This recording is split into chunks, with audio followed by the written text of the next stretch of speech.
Hello, and welcome to this ESafety briefing, where we will focus on parental controls.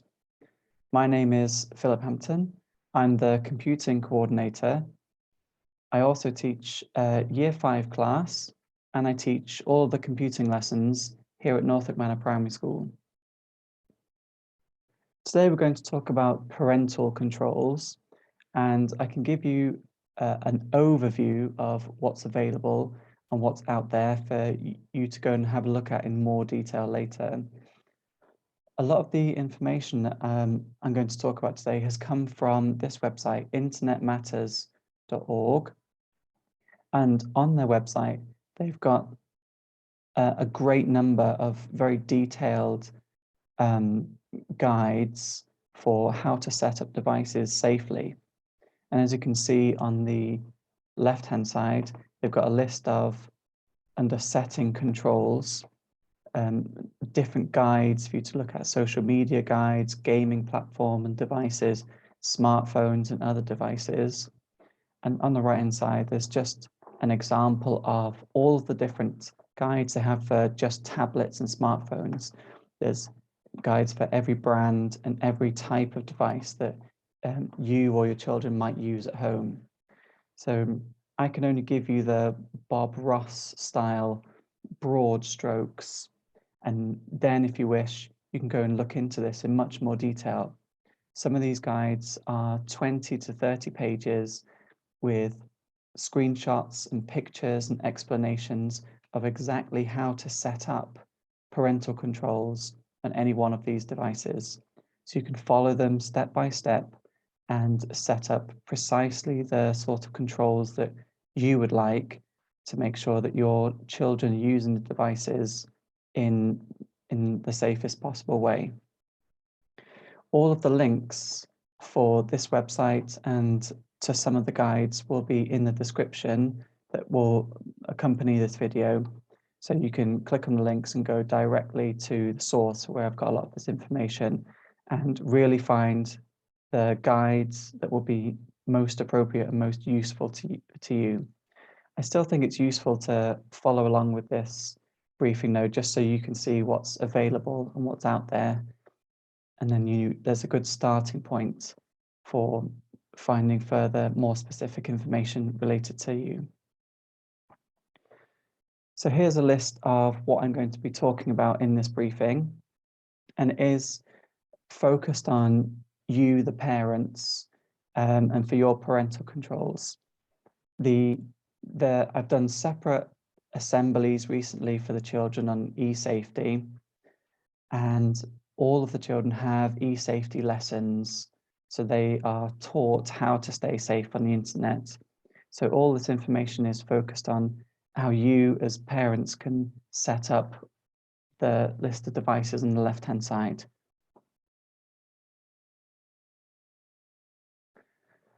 So the first slide is all about setting up a device safely. Anytime you give a child a device to use, it's sensible to talk to them about what you want your child to be able to do using a device. So talk to them about what you want them to do and what they can't do. For example, are they allowed? Do you want them to add friends that they make on gaming consoles? Are they allowed to watch music videos on YouTube? And all that is a useful discussion, so you can set out the boundaries for what they can and can't do. It's also sensible to talk to your children about what times they can use their devices and how much. The parental controls can help you control this more specifically, but it's always wise to talk to your children about when they can go on them and when they can't, early in the mornings, at the weekends, and how much you think is a sensible amount. How much time do you want them to spend on various apps? And this discussion can start to lead towards setting good habits. It's recommended to have sort of device-free meals and for children to avoid using devices in their bedrooms or near bedtime. The last 4 bullet points on here just point out some of the basic parental controls that almost all devices have. So you can set device settings for age-appropriate apps, which stops them from downloading games that you don't want to play or watching films that you don't want to watch. Almost all devices have some sort of password control for in-app purchases, which prevents children from spending all of your money on V-Bucks for Fortnite, for example. Most devices can also disable location services. A few years ago, Snapchat was in national headlines when it revealed that as part of the app, it put an icon on a map for all the different users who are using Snapchat. So you can normally disable those sort of location services that reveal where the device is.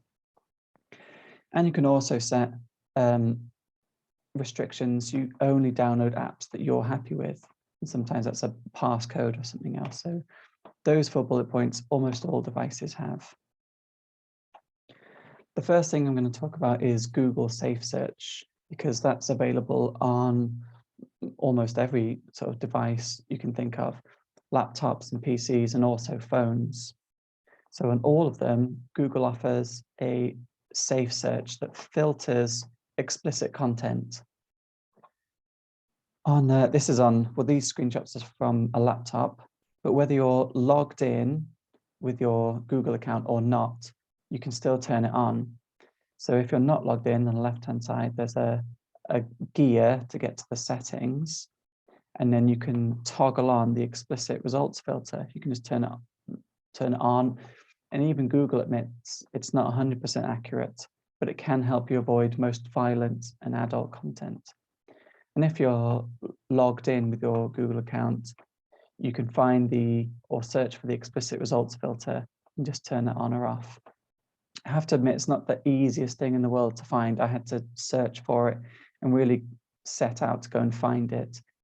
But we have it on in school all the time on every device, and it just filters out the most violent and adult content. So that's available for, well, everywhere that there's Google search, really. You can turn the safe search on and filter out those results that you don't want children to see. iPads and iPhones have a long list of different parental controls you can set up and restrictions. These include screen time, so you can limit how much screen time or how much time is spent on an iPad or an iPhone. You can also, as you can see on the left, you can set limits to how much time they spend on certain apps. And all these are controlled by a passcode. So you as the parent can go to the settings and set up a passcode so that the children can't then turn it off afterwards. There are content and privacy restrictions. You can turn off location services so it won't reveal where the device is. You can also restrict web content and search content. I only picked out a few of the screenshots that were available for iPads and iPhones because there's a lot of specific features that you can modify and change to your to exactly what you want. And it also says things like you can limit access to the camera and you can limit sharing of photos. So there are lots and lots of different, there's a great range of control that you can have when children are using iPads or iPhones. It all starts in the settings. And again, if you are interested in this, if you have an iPhone or your children use an iPad, if you download the exact guide from Internet Matters, that will set out exactly how to set all of these up step by step. Android phones don't have as much in the way of parental controls, and you can't, well, the best way to set them up is through the Play Store. So it's not on the phone itself, it's in the Play Store. But you can set the maturity level of apps You can set a PIN code for purchases. You can restrict what sort of films or music that they're able to listen to and download. So the range isn't as broad, but there are still some controls you can set up on Android phones. Later on in this briefing, we'll also talk about more specific monitoring apps. So if you have an Android phone, there are other options using other apps that you can install that will offer a lot more flexibility. The next couple of pages I'm going to talk about gaming consoles. I'm not going to cover all of the different consoles. As you saw on the Internet Matters website, there's lists of all the major consoles, including like a Nintendo Switch, but I just thought I'd cover a couple of them to mention. So PlayStation, either PS4 or the PS5, they have quite a good range of parental controls. You can see here there's apps access. You can limit chatting online. You can limit the games that children play by their ratings. You can prevent children from playing online games if you don't want. You can set timers so they can only play for a certain number of hours or minutes, and they can't play past a certain time at night. So you can definitely restrict chatting and messaging with other players. You can limit or prevent children from spending money online and for microtransactions. You can restrict access. All of these features are reached through the settings menu.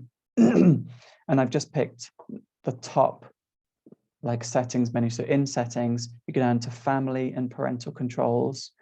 And from then on, then you'll be able to see all these different options and you can turn them on or turn them off. And again, set a PIN code so the children can't turn them back on again.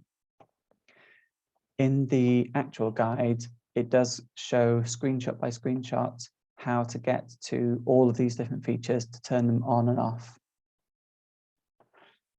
Xbox One and Xbox S has a similar or although more limited number of options. And if you go to the settings panel, you can block or allow some of these different contexts. For example, buying and downloading games, you can prevent that. Joining multiplayer games, you can block them joining multiplayer games. Using video for communications, you can decide or allow that if they allow them to add friends or not. And this is all under the privacy and online safety section. You can also set different settings for each children's different profiles. So if you've got two children in their different ages, one's older than the other, you can also set them up with different profiles. So one child will be able to have access to more things than a younger child, for example.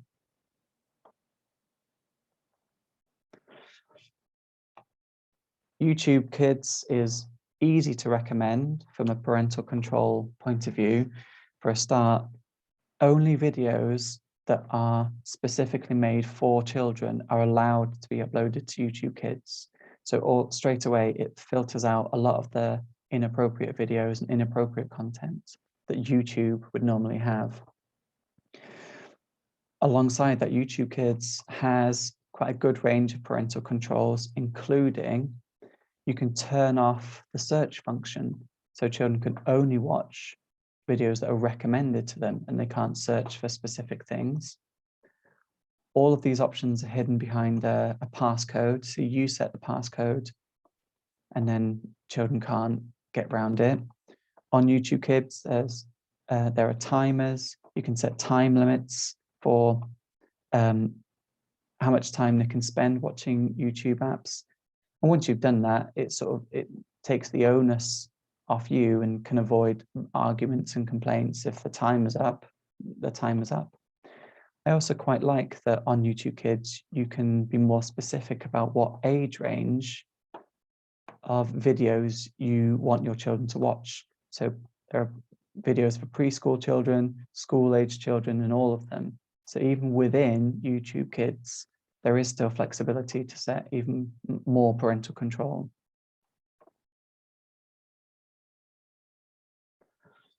Some of these social media apps I'm going to talk about, from a school's point of view, we don't recommend that children use them at all. And at most of these, you have to be more than 13 to use them. However, I'm aware that some children do use them, and that you as a parent should know that there are also parental controls on these social media apps that you can use. So Instagram, for example, has options to make an account private. It also has parental controls on chatting, so you can restrict comments that come in. And in the screenshot on the right-hand side, you can see there's a filter to hide offensive comments. You can also block comments. You can block specific people. You can mute specific people. So there are still functions on there if you decide that you want your child to use Instagram. Interestingly, when I was researching this, I looked a bit into WhatsApp, and that's an app that should only be used by children who are aged 16 and above. That's since May 2018. But I'm also aware that some children do use WhatsApp to communicate, and it does have privacy settings, so you can restrict who can see the child's messages and location. WhatsApp's another app that that uses the location of the device, and you can turn that off so that other people can't see where that phone is. Obviously, WhatsApp has reporting and blocking functions. So if anyone is sending inappropriate messages, or there's anybody you just don't like, you can block them and report them. TikTok is another app that is only for children who are 13 and above. But again, I am aware that some children do use it. It has a number of privacy and safety settings to restrict who can contact and comment on your child's posts. At the bottom, you can see the screen time management. So you can set a limit on how much time they spend on the app. There's a restricted mode that limits the content they can see and the videos that they can watch. You can turn commenting on or off. You can also specify that only friends can comment in videos, and that regular Joe Public can't come along and comment. And there are also comment filters, so you can filter out offensive comments and spam.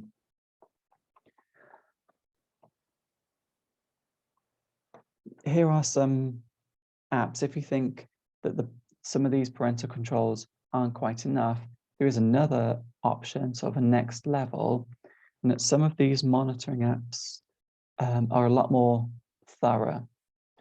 So usually you install an app on the child's phone or device, and then you have an app on your phone or device, and then you can control, or you have a lot more flexibility to control all sorts of things on your child's phone. But there's a great range in what these different apps do. So if you're interested in this, it will take some research to find the best one for you. But just from my brief research, these seem to be 5 popular devices. And some of the things that they can do, so some apps you can see and read messages. Guardian on the right hand side it's said to be good for that. So you can see and read messages from all sorts of different apps. You as a parent can also receive notifications for inappropriate search terms, and you can monitor watched video history. So you could, on some of these apps, you can see which videos your children have been watching. You do pay for the privilege of monitoring your child's phone like this. So some of them are £40 a year, some of them a one-off charge of £15, some of them charged by the month. And there does also seem to be, they're quite OS system specific. So some are better for Apple phones, some are better for Android phones. But this is a lot more it's a more thorough control and monitoring app. And it might be something that you think's necessary or needed.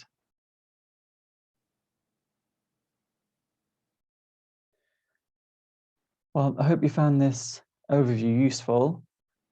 Please look in the links in the description if you want more specific guides and you want to find out more information on this topic.